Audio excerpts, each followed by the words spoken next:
Assalamualaikum warahmatullahi wabarakatuh. Kami dari kelompok 1 akan menjelaskan analisis kandungan ayat dan hadis yang ada di surah Al-Maidah dan juga surah At-Taubah. Wa anjalna ilaikal kitaba bil haqqi musaddiqan lima baina yadayhi minal kitabi wal muhaiminan allahi fahkum bainahum bima anjalallah wa la tattabi ahum amma ja'aka minal haqq likulin ja'alna minkum syir'atan wa minhaja. Arti terjemahan surat Al-Maidah ayat 48. Untuk setiap umat di antara kamu, kami berikan aturan dan jalan yang terang. Seandainya Allah menghendaki, niscaya Dia menjadikanmu suatu umat saja. Akan tetapi Allah hendak mengujimu tentang karunia yang telah Dia anugerahkan kepadamu. Identifikasi tajwid. Nomor 1, terdapat hukum bacaan mad jaiz munfasil. Alasannya mad tobi'i bertemu hamzah pada lafaz berbeda. Nomor 2, yaitu terdapat hukum bacaan idgham bila gunah yang alasannya fathah tanwin bertemu huruf lam. Yang nomor 3, yaitu izhar. Alasannya yaitu fathah tanwin bertemu ain. Yang keempat yaitu mad wajid mutasil, alasannya yaitu mad tobi'i bertemu hamzah pada lafaz yang sama. Yang kelima yaitu mad tobi'i, alasannya yaitu ada fathah diikuti alif. Bismillahirrahmanirrahim. Walikulli wijhatum huwa waliha fistabiqul khairat. Aina matakunu yatiku bikum lahu jami'a innallaha ala kulli syai'in qadir. Dan bagi tiap-tiap umat ada kiblatnya sendiri yang ia menghadapnya kepadanya, maka berlomba-lombalah dalam membuat kebaikan. Di mana saja kamu berada, pasti Allah akan mengumpulkan kamu sekalian pada hari kiamat. Sesungguhnya Allah Maha Kuasa atas segala sesuatu. Asbabun nuzul dan tafsir surah Al-Maidah. Asbabun nuzul. Asbabun nuzul adalah latar belakang atau sebab-sebab suatu atau beberapa ayat Al-Quran diturunkan. Pada umumnya, asbabun nuzul memudahkan para mufasir untuk menemukan tafsir dan pemahaman suatu ayat dari balik kisah diturunkannya ayat itu. Untuk asbabun nuzul tidak ada sebab yang khusus yang melatar belakangi turunnya ayat ini. Adapun surah Al-Maidah termasuk ke dalam golongan surah Madaniyah, karena surah ini turun setelah hijrah Nabi Muhammad SAW. Ada dua riwayat yang berkaitan dengan turunnya surah ini, yaitu riwayat Imam Ahmad. Surat ini turun saat Nabi SAW sedang menunggang unta. Bagian paha unta tersebut hampir saja patah karena sangat beratnya wahyu yang diterima oleh Nabi Muhammad. Ibnu Abbas menjelaskan bahwa surah Al-Maidah ini turun berkenaan dengan peristiwa ahli kitab yang meminta keputusan kepada Rasulullah atas persoalan yang sedang mereka hadapi. Pada awalnya, Nabi Muhammad diberikan dua pilihan, yakni memutuskan persoalan mereka atau mencari solusi di dalam kitab mereka masing-masing. Namun Allah Subhanahu wa Ta'ala menurunkan ayat ini sebagai petunjuk bagi Nabi Muhammad atas pertanyaan ahli kitab tersebut. Menurut tafsir Al-Misbah volume 3, Quran surat Al-Maidah ayat 48 mengandung pesan-pesan mulia, yaitu 1. Al-Quran itu hak kebenaran, yakni hak dalam kandungannya, cara turunnya, maupun yang mengantarnya turun, yaitu malaikat Jibril alaihi salam. 2. Kitab Al-Quran membenarkan kitab-kitab sebelumnya, yakni kitab Taurat yang diturunkan kepada Nabi Musa, kitab Zabur yang diturunkan kepada Nabi Daud, dan kitab Injil yang diturunkan kepada Nabi Isa. 3.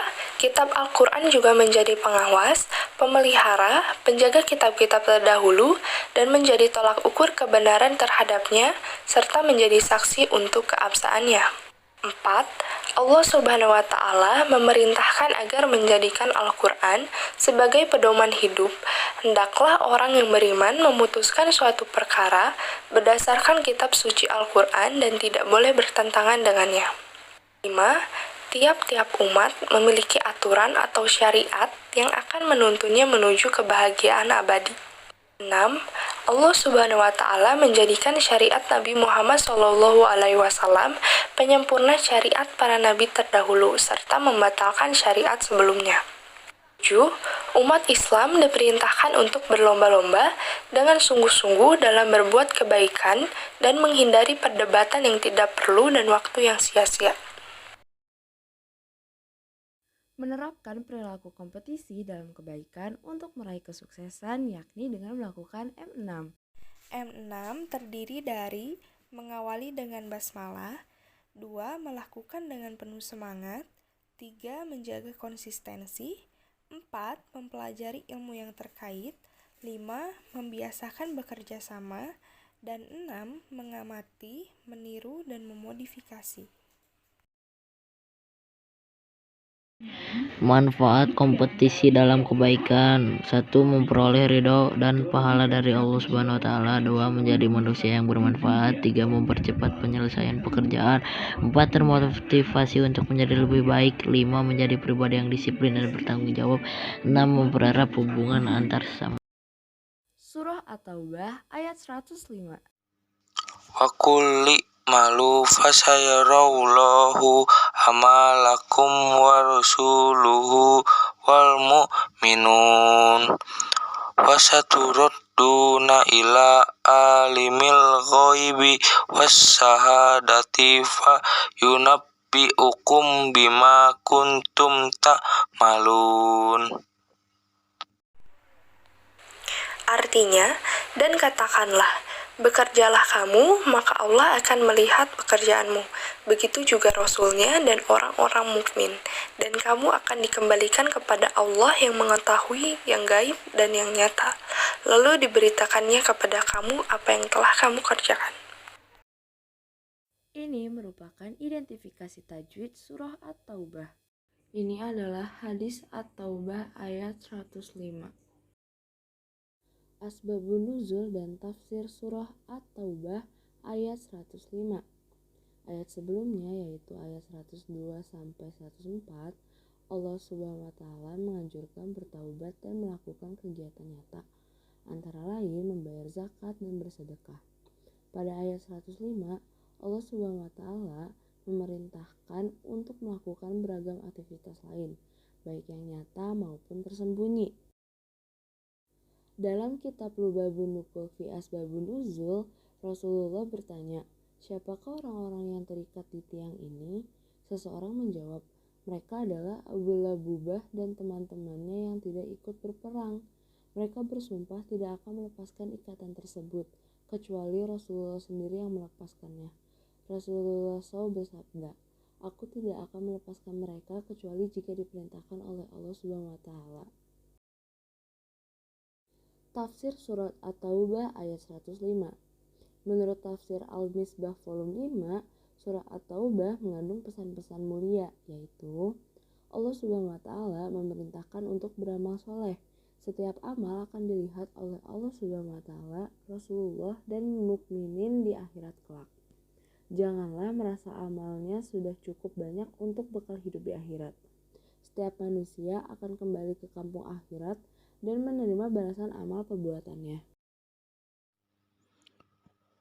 Tujuan bekerja dalam Islam meraih ridho Allah Subhanahu wa Ta'ala. Bekerja dalam Islam bukan hanya untuk memenuhi kebutuhan jasmani, tetapi untuk menghambahkan diri kepada Allah Subhanahu wa Ta'ala dan meraih ridho darinya. Semua aktivitas seorang muslim di dunia ini seyogyanya diarahkan untuk meraih ridho Allah Subhanahu wa Ta'ala. Menolak bermunkaran.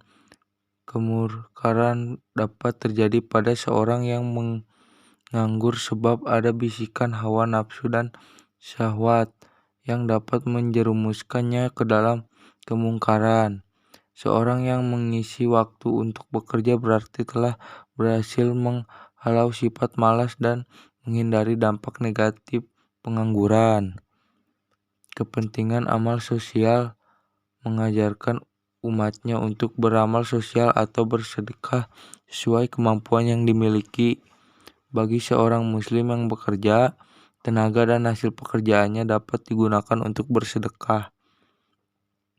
memberi nafkah keluarga. Seorang suami sebagai kepala keluarga berkewajiban memberi nafkah lahir dan batin untuk memberikan kehidupan yang layak kepada anak dan istrinya. Maka seorang suami harus rajin bekerja keras. Berikut ciri-ciri menerapkan perilaku etos kerja.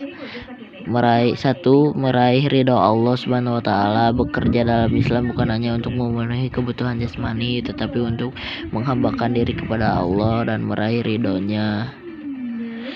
Semua aktivitas seorang muslim di dunia ini seayanya diarahkan untuk meraih ridho Allah Subhanahu wa taala. 2. Menolak kemunkaran dapat terjadi pada seseorang yang menganggur sebab ada bisikan hawa nafsu dan syahwat yang dapat menjerumuskan ke dalam kemunkaran. Seorang yang mengisi waktunya untuk bekerja berarti telah berhasil menghafal sifat malas dan menghindari dampak negatif pengangguran. 3. Kepentingan amal sosial. Islam mengajarkan umatnya untuk beramal sosial atau bersedekah sesuai kemampuan yang dimiliki. Bagi seorang muslim yang bekerja, tenaga dan hasil pekerjaannya dapat digunakan untuk bersedekah. 5. Memberi nafkah keluarga. Seorang suami sebagai kepala keluarga berkewajiban memberikan nafkah lahir dan batin untuk memberikan kehidupan yang layak kepada anak dan istrinya. Maka seorang suami harus rajin bekerja keras. Terima kasih. Manfaat etos kerja. Yang pertama, terbiasa menghargai hasil yang sudah diraih. Pekerjaan yang telah menghasilkan sebuah produk, bagaimanapun bentuk dan kualitasnya, harus tetap dihargai, karena menghargai karya orang lain akan mampu memotivasi agar bisa menghasilkan karya yang lebih baik lagi. Yang kedua, menjaga martabat diri sendiri. Martabat diri akan terjaga jika seseorang bekerja keras untuk memenuhi kebutuhan. Pasti banyak orang yang meremehkan apabila hanya bermalas-malasan dan berpangku tangan. Bahkan ia akan dianggap sebagai orang yang tidak berguna bagi keluarganya. Yang ketiga, wujud pengabdian kepada Allah Subhanahu wa taala. Kerja keras yang dilakukan oleh seseorang dengan niat ikhlas karena Allah Subhanahu wa taala dan untuk memenuhi kebutuhan hidup merupakan wujud ibadah kepadanya. Yang keempat, melatih sifat tabah, sabar, dan tawakal. Setiap pekerjaan yang dilakukan dengan sungguh-sungguh pasti akan menghadapi hambatan. Dengan senantiasa bekerja keras, maka akan muncul sifat tabah, sabar, optimis, serta tawakal. Pada hakikatnya, kesuksesan merupakan karunia Allah Subhanahu wa taala. Kegagalan adalah kesuksesan yang tertunda, karena Allah Subhanahu wa taala selalu menghendaki kebaikan pada hambanya yang bertakwa.